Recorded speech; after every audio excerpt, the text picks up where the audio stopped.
Community Health Centers, the NACHC, claims that these centers provide transportation, translation, and culturally sensitive health care that can overcome common barriers.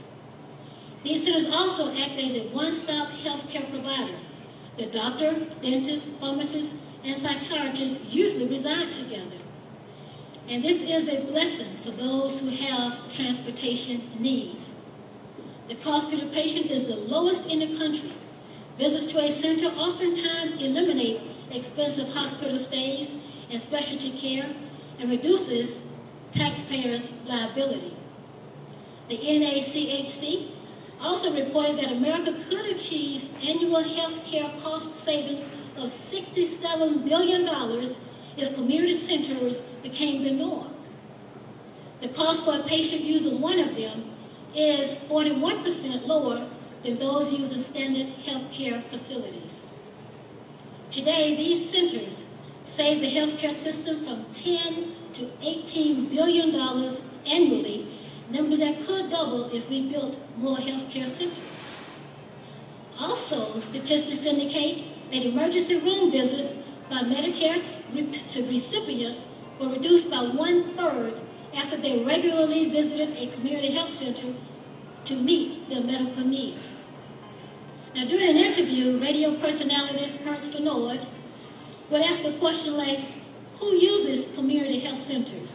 Well, the response is, a network of 952 federally approved community health centers serves more than 14 million poor and uninsured patients who otherwise might go without prenatal care, cancer screenings, diabetes treatment, and a long list of other medical services, according to a recent article in USA Today. In 2006, the federal government statistics indicate that 1/3 of all those taking advantage of community health centers services are not insured, while all others have private insurance, Medicaid, or Medicare. Community health centers never turn anyone away, regardless of whether they are insured or not, or their ability to pay. Community health centers come from the respective community. That's where they get their funding from the generosity of people like you, from fundraising events they hold, not-for-profit organizations, and of course, funding from the federal government. Now, during another interview, Eisman TV might ask, what about Florida residents? Here's a quick picture of the uninsured in Florida. There are over 3 million persons without health insurance in Florida, which represent almost 19% of the state's population. Florida ranks 46th out of the 50 states in health insurance coverage. Males, men, you're more likely or you're less likely to have health insurance than the females. And in both Florida and the nation, Florida is liking such coverage at about 3% higher than throughout our nation. Of course, now the mainstream press register might ask a question about the breakdown of the uninsured by age. Lack of health care coverage afflicts people of all ages, but those at greater risk are between the ages of 16 to 34. And again, Florida is significantly higher than the national average and reflects the fact that this age group is more likely to be foreign-born and to be earning lower incomes than the nation as a whole. In closing, I want to share a vignette with you. About a few years ago, I attended a conference, and the guest speaker, and it was a women's conference, and the guest speaker talked about her doctoral view, her doctoral study, which focused on women's leadership roles and the plight of women in Africa, Haiti, and other third world countries. And I must say, ladies, we are very blessed not to have to walk in their shoes, to undergo the situation that they have to deal with on a regular basis. The speaker's presentation also included a story about a woman who was walking down the street, and she saw another woman walking towards her. As she got closer, she observed that the woman's clothing was torn and dirty, and that her hair was matted.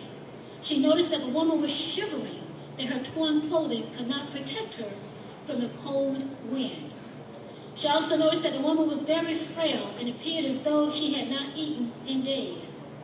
As she passed by the dejected and downtrodden woman, she said, "Lord, this isn't right. Why? Why don't you do something about this?" The Lord said, "I did, and I gave her you." And as we look about our situation in our community, within our home, on our job, we may realize that it's not the worst in the country. However, it could become a lot better if we start resting on our laurels and start helping ourselves and each other. I want you to do something for me tomorrow morning. I'm going to be watching you in the morning when you're getting dressed.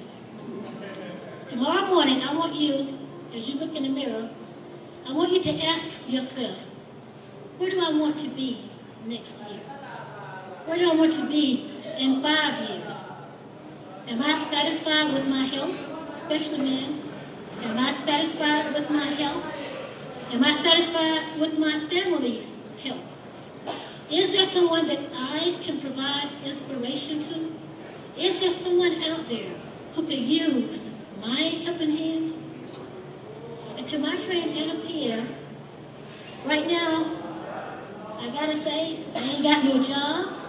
I don't have any medical insurance right now, but I do have all of my teethers.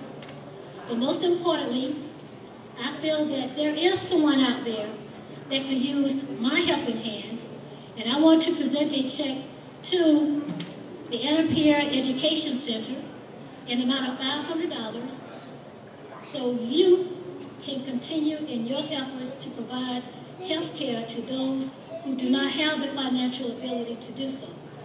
And I know that there are many others out here who also know that they can extend a helping hand. Thank you, and God bless you all.